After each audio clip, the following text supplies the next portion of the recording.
نحمدہ و نصلی علی رسول الکریم اعوذ باللہ من الشیطان الرجیم بسم اللہ الرحمن الرحیم قل یا ایہا الناس انی رسول اللہ الیکم جمیعا اما بعد محترم سامعین و سامعات اور ڈیئر اسٹوڈنٹس السلام علیکم ورحمۃ اللہ وبرکاتہ۔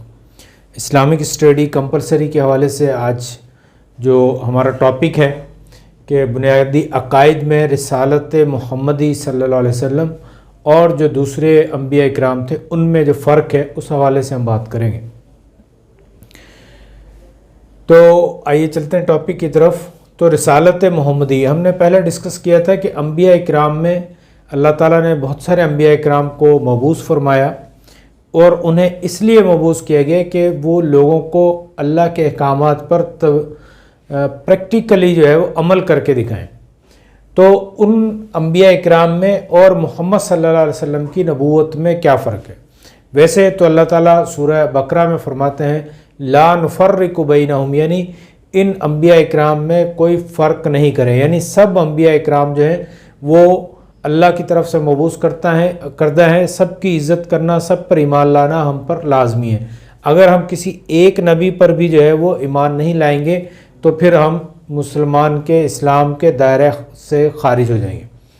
تو آئیے دوسرے انبیاء اکرام میں اور محمد صلی اللہ علیہ وسلم کی طرف جو فرق ہے رسالت محمدی میں اس پر ہم بات کرتے ہیں۔ جو دوسرے انبیاء اکرام تھے اللہ تعالیٰ نے آدم علیہ السلام سے لے کے عیسیٰ علیہ السلام تک جتنے بھی انبیاء اکرام کو بھیجا ان کو ایک خاص قوم کی طرف یا خاص علاقے کی طرف بھیجا گیا تھا۔ یعنی موسیٰ علیہ السلام کو دیکھیں تو وہ صرف یہودی قوم کی طرف تھے، عیسیٰ علیہ السلام کو دیکھیں تو عیسیٰ علیہ السلام بھی دراصل یہودی قوم کی طرف ہی تھے۔ تو جو دوسرے انبیاء کرام تھے وہ کسی خاص علاقے کی طرف خاص وقت میں یا خاص قوم کے لیے جو ہے وہ بھیجے جاتے۔ اب اس قوم کے علاوہ یا اس وقت کے علاوہ ان کو ماننا یا ان کے احکامات پر عمل کرنا لازمی نہیں تھا۔ اگر ہم جیسے پاکستان کی مثال لیں تو ایک نبی جیسے کراچی میں ہے تو دوسرے نبی حیدرآباد میں، تیسرے اسلام آباد میں، سکھر میں، لاہور میں، اس طرح سے الگ الگ انبیاء اکرام الگ الگ علاقوں میں اللہ تعالیٰ نے بھیجے۔ پھر ان انبیاء اکرام کو جو ہے وہ وہاں کے لوگ جو ہے ان کے اوپر لازم تھا کہ کراچی والوں کے لیے کہ وہ کراچی والے نبی پر ایمان لے کر آئیں، اور سکھر والوں کے لیے لازمی تھا کہ وہ سکھر والے نبی پر ایمان لے کر آئیں۔ یعنی سکھر والوں کے لیے لازمی نہیں تھا کہ وہ کراچی والے پر ایمان لے کر آئیں۔ لیکن جب محمد صلی اللہ علیہ وسلم کا نمبر آتا ہے، آخری نبی محمد صلی اللہ علیہ وسلم کی نبوت آتی ہے، تو پھر یہ ان میں عمومیت یعنی عمومی عام نبی تھے۔ عمومی سے مطلب عام نبی تھے۔ عام مطلب کہ تمام دنیا کے جتنے بھی لوگ تھے اب محمد صلی اللہ علیہ وسلم کی نبوت کے اعلان کے بعد سب کے لیے لازم تھا کہ وہ محمد صلی اللہ علیہ وسلم پر ایمان لے کر آئیں۔ جیسے اللہ تعالیٰ کے نبی محمد صلی اللہ علیہ وسلم فرماتے ہیں کہ اگر آج موسیٰ علیہ السلام بھی زندہ ہوتے، آج موسیٰ علیہ السلام بھی آ جائیں یا میری نبوت کو پاتے تو ان کے لیے لازمی تھا کہ وہ محمد صلی اللہ علیہ وسلم پر ایمان لے کر آتے، پھر ہی وہ جنت میں جاتے۔ ایسے ہی آپ نے سنا ہوگا کہ عیسیٰ علیہ السلام جو ہے وہ رفع سما ہو گئے، یعنی آسمان پر چلے گئے، اب قرب قیامت پھر واپس دنیا میں آئیں گے اور پھر ان کا انتقال ہوگا۔ تو جب واپس دنیا میں آئیں گے تو پھر وہ ان کے لیے لازم ہوگا کہ وہ محمد صلی اللہ علیہ وسلم پر ایمان لے کر آئیں۔ کیوں کہ محمد صلی اللہ علیہ وسلم کی نبوت جو ہے وہ عام یعنی سب کے لیے ہے، پوری کائنات کے جتنے بھی اب لوگ ہیں ان سب کے لیے، چاہے وہ کسی علاقے کے ہوں، کسی قوم کے ہوں یا کسی زمانے کے ہوں، تو سب کے لیے لازم ہے کہ وہ محمد صلی اللہ علیہ وسلم پر ایمان لے کر آئیں۔ جبکہ پہلے نبی جو ہیں وہ خاص ایک قوم کے لیے ہوتے تھے، اب محمد صلی اللہ علیہ وسلم عام لوگوں کے لیے یعنی سب کے لیے ہے۔ نمبر 2، پہلی شریعتوں کا نسخ۔ پہلی شریعتوں کا نسخ سے مطلب کیا ہے کہ محمد صلی اللہ علیہ وسلم سے پہلے جتنی بھی شریعتیں آئیں، جتنے بھی احکامات تھے، اب ان کو جو ہے وہ پوسٹ پون کر دیا گیا، ان کو ختم کر دیا گیا، کینسل کر دیا گیا۔ اب جو ہے وہ محمد صلی اللہ علیہ وسلم پر جو احکامات نازل ہو رہے ہیں، جو کتاب یعنی قرآن مجید جو نازل ہو رہا ہے، اب اس قرآن پر ایمان لانا لازمی ہے۔ اب اس سے پہلے کی جو کتابیں تھیں، جو پہلے کے احکامات تھے، جو پہلے کے انبیاء تھے، اب ان پر ایمان لانا یعنی ان کے احکامات پر عمل کرنا جو ہے وہ لازمی نہیں ہے۔ نسخ لفظ جو ہے اس کا مطلب کیا ہے؟ کینسل۔ کینسل مطلب کہ اب جو پہلے کے جو احکامات تھے، جیسے تورات کے احکامات تھے، جیسے زبور کے احکامات تھے، جیسے انجیل کے احکامات تھے، وہ اب سب کینسل ہو گئے. اب صرف محمد صلی اللہ علیہ وسلم کی نبوت یعنی ان کے احکامات، یعنی ان پر جو کتاب نازل ہوئی ہے، اب اسی پر جو ہے وہ عمل ہوگا. آگے چلتے ہیں. کاملیت. کاملیت مطلب کہ الیوم اکملت لکم دینکم واتممت علیکم نعمتی ورضیت لکم الاسلام دینا، یعنی کاملیت مطلب کمپلیٹ.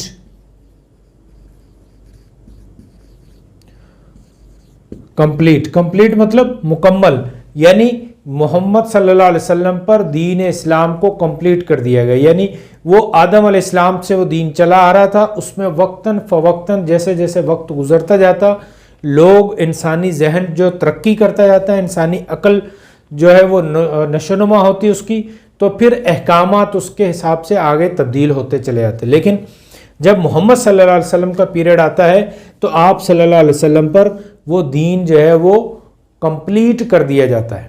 جیسے آپ نے بائبل کا سنا ہوگا کہ ہم نیکسٹ ٹاپک میں بات کریں گے الہامی کتب پر، تو وہاں یہ ڈسکس کریں گے کہ اولڈ ٹیسٹامنٹ اور اس کا ایک دوسرا حصہ ہے نیو ٹیسٹامنٹ، یعنی عہد نامہ قدیم اور عہد نامہ جدید. تو اس کے مقابلے میں ہم کہتے ہیں اسلام کو کیا؟ Final Testament.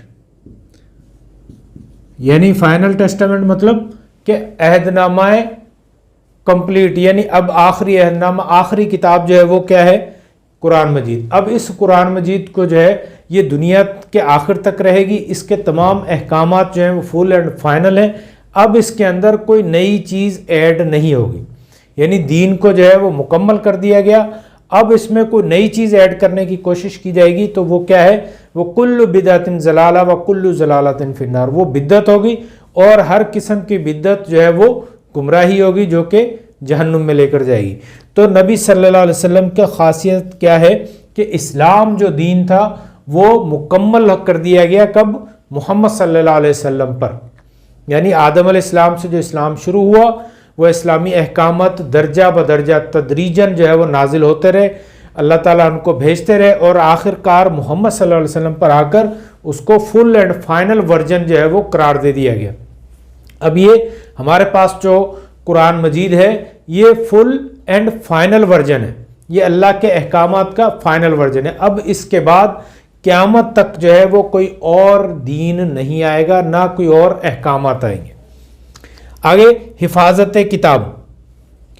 حفاظت کتاب مطلب کہ اللہ کی طرف سے جو کتابیں نازل کی گئیں دنیا میں، جن کے 4 ہمیں نام بتائے گئے ہیں، تورات، زبور، انجیل اور قرآن مجید. اس کے علاوہ اور بہت سارے صحیفے نازل ہوئے، لیکن بڑے مزے کی اور اتفاق کی، بلکہ میں تو یہ کہوں گا کہ وہ ساری پری پلانڈ تھا کہ وہ ساری کتابیں جو ہیں ان کی حفاظت نہیں کی گئی. یعنی آج دنیا میں قرآن سے پہلے کی جتنی کتابیں نازل ہوئی ان کی کسی کی حفاظت نہیں کی گئی. وہ کوئی کتاب اپنی اصل حالت میں موجود نہیں ہے سوائے قرآن مجید کے. قرآن مجید کی حفاظت کا اللہ تعالیٰ نے خود اس کا ذمہ لیا، اور اس قرآن مجید کو 2 طرح سے جو ہے وہ اس کی حفاظت فرمائی. ایک کیا کہ کتابی صورت میں نبی صلی اللہ علیہ وسلم کے زمانے میں بھی لکھی گئی، اور دوسرا سینے میں، یعنی لوگوں نے اس کو زبانی یاد کر لیا، اپنے سینے میں، اپنے دل میں، اپنے دماغ میں اس کو یاد کر لیا. یہ بھی نبی کے زمانے سے ہی شروع ہوا اور آج تک موجود ہے. یعنی آج دنیا میں لاکھوں کروڑوں کی تعداد میں قرآن مجید ہر سال چھپتے ہیں اور پوری دنیا میں تقسیم ہوتے ہیں. اس کے ساتھ ساتھ لاکھوں کی تعداد میں لوگ ہر سال جو ہے وہ قرآن کو حفظ بھی کرتے ہیں. تو یہ ایک خاصہ ہے قرآن مجید کے ساتھ کہ اس کتاب کو محفوظ کیا گیا. ورنہ اس سے پہلے کی جتنی کتابیں تھیں وہ ان انبیاء اکرام نے بھی اپنے دور میں ان کو نہیں لکھوایا تھا، یعنی ان کی حفاظت کا انتظام نہیں ہوا تھا. یہ نیکسٹ جو ہمارا ٹاپک ہے جس میں آسمانی کتابوں پر ایمان پر ہم بات کریں گے، تو اس میں اس کو ڈیٹیل میں بات کریں گے. اور قرآن مجید کی جو حفاظت کی گئی وہ ہمارا ایک الگ ٹاپک ہے، اس پر بھی ہم ڈیٹیل سے بات کریں گے، تفصیلاً بات کریں گے کہ قرآن مجید کی کس طرح سے حفاظت کی گئی. اور نمبر 5 جو خاصیت ہے رسالت محمدی کی کہ سنت محمدی کی حفاظت کی گئی. سنت محمدی، لفظ سنت کا مطلب کیا ہے کہ نبی صلی اللہ علیہ وسلم کا، محمد صلی اللہ علیہ وسلم کا طریقہ. تو جس طرح سے حفاظت کتاب یعنی قرآن کی حفاظت کی گئی، اسی طرح سے سنت محمد صلی اللہ علیہ وسلم کی جو سنت تھی اس کی بھی حفاظت کی گئی. یعنی آج ہمارے پاس جو ہے وہ نبی محمد صلی اللہ علیہ وسلم کی تمام زندگی اور تمام احکامات ہمارے پاس پوری طرح سے محفوظ ہیں. کس طرح سے؟ جس طرح سے ہمارے پاس قرآن مجید محفوظ ہے. جس طرح سے قرآن میں ہمیں کوئی شک شبہ نہیں ہے، اس طرح سے محمد عربی صلی اللہ علیہ وسلم کی زندگی کے تمام احوال جو ہیں وہ ہمارے پاس محفوظ ہیں. یہ دونوں چیزیں جو ہیں وہ آج سے یعنی محمد سے پہلے کسی نبی کے ساتھ خاص نہیں تھی. یعنی ہم دیکھیں کہ عیسیٰ علیہ السلام کی، موسیٰ علیہ السلام کی، اس سے ہارون علیہ السلام کی، یونس علیہ السلام کی، یا نوح علیہ السلام، داؤد علیہ السلام، موسیٰ علیہ السلام، جتنے بھی انبیاء کرام تھے ان کی کسی کی نہ تو کتاب محفوظ تھی، نہ ان کی سنت یعنی ان کا طریقہ کار یا ان کی زندگی کے بارے میں احوال جو ہے وہ ہمارے پاس محفوظ تھا. یہ دونوں چیزیں کیا ہیں کہ صرف رسالت محمدی کے ساتھ ہی خاص ہیں. نیکسٹ، جامعیت. جامعیت مطلب مکمل یعنی جامع طور پر. آپ نے سنا ہوگا Islam is a complete code of life, یعنی اسلام مکمل نظام حیات یعنی پیدائش سے لے کے مرنے تک زندگی کے ہر گوشے کے لیے جو ہے وہ ہمیں تعلیم مہیا کرتا ہے. تو یہ جامعیت کہاں پر ہے؟ ہمیں قرآن مجید میں ملتی ہے، یعنی اسلام میں ملتی ہے، یعنی محمد صلی اللہ علیہ وسلم کی نبوت میں ملتی ہے. اگر اس سے پہلے کی کتابوں کو آپ دیکھیں تو انجیل کو دیکھیں تو اس میں صرف اخلاق کی تعلیمات ملے گی. اگر زبور کو دیکھیں تو اس میں صرف جو ہے وہ ہمیں نظمیہ، حمدیہ کلام، دعائیہ کلام جو ہے وہ نظم کی صورت میں ہمیں ملتا ہے، بس اس کے علاوہ اور وہاں پہ کچھ بھی نہیں ہے. تو اس طرح سے اسلام میں، قرآن مجید میں اور احادیث نبوی میں ہمیں پورا کا پورا دین یعنی انسان کی زندگی کا ہر گوشہ اس میں ہمیں ملتا ہے کہ انسان کو شادی کیسے کرنی ہے، اس کے آئلی قوانین کیا ہونے چاہیے، اس کے معاشی صورت کیا ہونی چاہیے، سیاسی نظام کیا ہونا چاہیے، یعنی انسان کی زندگی کے جتنے بھی معاملات ہیں ان سب کے بارے میں ہمیں قرآن یعنی اسلام میں ہمیں اس کی تعلیمات ملتی ہیں. یہ خاص طور پر رسالت محمدی کا خاصہ ہے. ورنہ اس کے علاوہ جو دوسرے ادیان ہیں تو آپ ان میں دیکھیں، جیسے ہندو مذہب دیکھیں تو آپ اس میں عبادات کا کوئی نظام نہیں ہے. لوگوں نے اپنے طور پر جو چھوٹی موٹی عبادات جو رائج کی ہوئی ہیں آپ دیکھیں صرف وہی ہیں. لیکن ہندو مذہب کی جو کتابیں ہیں، وید وغیرہ دیکھیں گے آپ تو اس میں کوئی عبادات کا باقاعدہ نظام نہیں ہے. آگے چلتے ہیں. ہمہ گیری مطلب کہ پوری دنیا کے لیے، یعنی اس قرآن میں، اسلام میں ہمارے پاس جو تعلیمات ہیں وہ سب کے لیے ہیں. چاہے وہ افریقہ کا رہنے والا ہو، چاہے وہ یورپین ہو، چاہے افریقن ہو، چاہے یا ایشیائی کنٹری کا کوئی باسی ہو، تو سب کے لیے جو ہے وہ یہاں پر تعلیم ہمیں ملتی ہے. چاہے وہ بادشاہ ہو، چاہے غلام ہو، چاہے عام کاروباری ہو، چاہے کوئی عام پرسنل ہو، گھر میں رہنے والی خواتین ہو، یا فیلڈ میں کام کرنے والے مرد ہوں، اسکول میں پڑھنے والے بچے ہوں، یا ٹیچرز ہوں، یا میدان جنگ میں اپنی ڈیوٹیز جو ہے وہ اپنے فرائض انجام دینے والے فوجی ہوں. تو سب کے لیے جو ہے وہ ہمیں اس کے اندر تعلیمات ملتی ہیں. چاہے وہ سائنس کا میدان ہو، چاہے وہ عبادات کے معاملات ہوں، عقائد کے معاملات ہوں، اخلاقیات کے معاملات ہوں، پوری کی پوری تعلیمات ہمیں اسلام میں ملتی ہے. یہ ہم آگے جب چلیں گے چیپٹر 2 میں، چیپٹر 3 میں، تو یہ جامعیت اور ہمہ گیریت کے حوالے سے بہت سارے ٹاپک آئیں گے. آپ دیکھیں گے کہ اسلام جو ہے وہ زندگی کے ہر گوشے کے لیے ہمیں تعلیم دیتا ہے. اور نیکسٹ جو ٹاپک ہے ہمارا، ختم نبوت. ختم نبوت مطلب کہ محمد صلی اللہ علیہ وسلم پر یہ نبوت کا سلسلہ جو ہے وہ ختم کر دیا گیا. ختم کس طرح سے کر دیا گیا کہ اس سے پہلے جو انبیاء اکرام کا جو ایک سلسلہ تھا وہ چلتے چلتے چلتے آخر آ کر محمد صلی اللہ علیہ وسلم پر ختم ہو گئے. یہاں لفظ ختم کا مطلب کیا ہے؟ ہمارے ہاں عام طور پہ ہم کہتے ہیں ختم شد، یعنی ختم ہو گیا، یعنی اینڈ ہو گیا. تو یہ عربی میں ختم کا مطلب اینڈ نہیں ہے. ختم کا مطلب ہے ٹو سیل، سیل کر دینا. سیل مطلب مہر لگا دینا. یعنی آپ نے دیکھا ہوگا کورٹ کے اندر یا کورٹ کے احکامات پر جو ہے وہ کسی بلڈنگ کو، دکان کو سیل کیا جاتا ہے. وہ تالے کے اوپر کپڑا لپیٹ کے اس کے اوپر ریڈ کلر کی ایک لاکھ جس کو کہتے ہیں وہ گرا کے، گرم کر کے، میلٹ کر کے اس کے اوپر ایک سیل لگا دی جاتی ہے. وہ سیل لگانا جو ہے اس سیل کو کہتے ہیں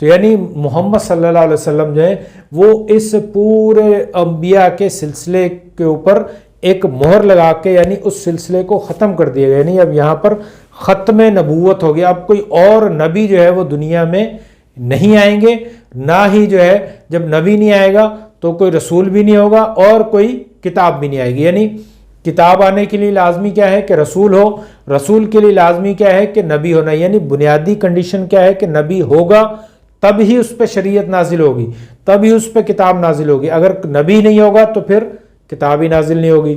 تو یعنی محمد صلی اللہ علیہ وسلم کا خاصہ کیا ہے کہ آپ کی نبوت رہتی دنیا یعنی قیامت تک چلے گی. آپ کی لائی ہوئی نبوت قیامت تک چلے گی, آپ کا لایا ہوا دین قیامت تک چلے گا. یعنی اب قیامت تک جو ہے وہ ہمارے لیے راہ ہدایت دکھانے والی کتاب کون سی ہے؟ قرآن مجید. اب کوئی اور کتاب نہیں آئے گی. اسی لیے اس کتاب کو محفوظ کیا گیا اور آج بھی الحمدللہ 1400-1500 سال گزرنے کے باوجود یہ کتاب پوری طرح سے ایز اٹ از ہمارے پاس محفوظ ہے. اگر کسی اور کتاب کو آنا ہوتا تو پھر اس کتاب کو محفوظ نہ رکھا جاتا. جیسے اولڈ ٹیسٹامنٹ, نیو ٹیسٹامنٹ وہ سارے پرانے ہو گئے, اس کے اندر جو ہے وہ اس کو محفوظ بھی نہیں رکھا گیا. تو لیکن قرآن مجید کو اور سنت محمدی کو محفوظ اسی لیے کر دیا گیا کہ اب نہ تو کوئی اور کتاب آئے گی نہ ہی کوئی اور نبی آئے گا. جب نبی نہیں آئے گا تو کتاب بھی نہیں آئے گی, نئے احکامات بھی نہیں آئیں گے. اللہ تعالیٰ بھی انسانوں سے کلام نبی کے ذریعے ہی کرتا ہے اور نبی سے بھی کیا؟ وحی کے ذریعے.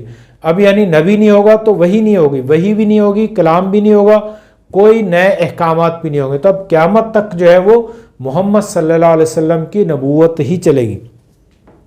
اللہ تعالیٰ قرآن میں فرماتے ہیں ما کان محمد ابا احد من رجالکم ولکن رسول اللہ و خاتم النبیین, کہ محمد صلی اللہ علیہ وسلم جو ہے وہ تم میں سے کسی مرد کے باپ نہیں ہیں. سورہ احزاب میں اللہ تعالیٰ کیا فرماتے ہیں کہ محمد صلی اللہ علیہ وسلم تم میں سے کسی مرد کے باپ بھی نہیں ہیں, لیکن ولکن رسول اللہ, کہ لیکن رسول جو ہے لیکن وہ اللہ کے رسول ہیں, اور وہ خاتم النبیین, اور وہ خاتم النبیین یعنی نبیوں کو اینڈ کرنے والے. اب جو ہے وہ کوئی اور نبی نہیں آئیں گے. اب اور یہ ساری چیزیں کس کی طرف اشارہ کر رہی ہیں کہ کاملیت یعنی دین بھی مکمل ہو گیا, اکملت لکم دینکم, دین مکمل ہو گیا, کتاب کی حفاظت کر دی گئی, سنت کی حفاظت کر دی گئی, جامعت یعنی مکمل طور پر دین بھیج دیا گیا.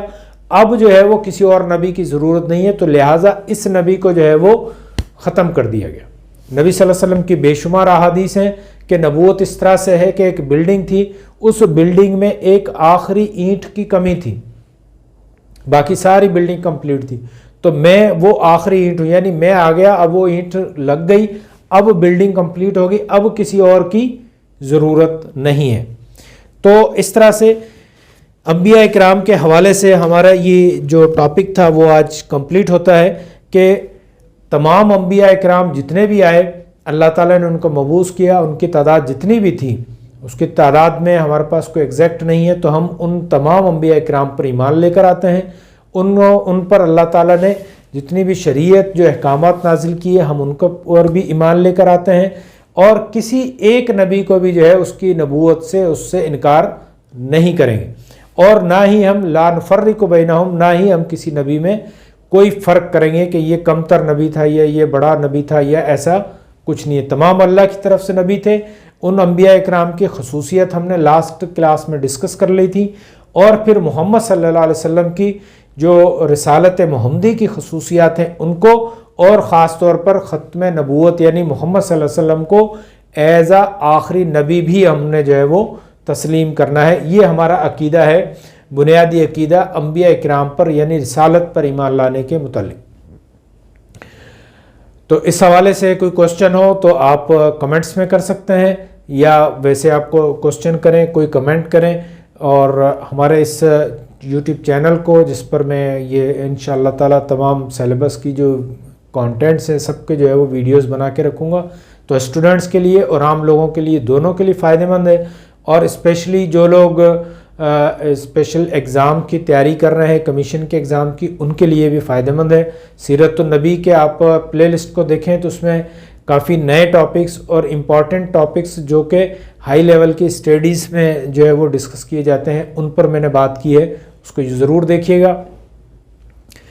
اور نیکسٹ انشاءاللہ ہم الہامی کتب جو ہے، آسمانی کتب جو ہے، ان کے تعارف پر جو ہے وہ بات کریں گے، ان پر ایمان لانا کیوں ضروری ہے اور ان کی موجودہ حالت کیسی ہے، کیا ہے، اور وہ کہاں پر پائی جاتی ہیں. وہ کتابیں بھی میں آپ کے سامنے رکھوں گا انشاءاللہ تعالی. وآخر دعوانا الحمدللہ رب العالمین واللہ اعلم بالصواب. السلام علیکم ورحمۃ اللہ وبرکاتہ.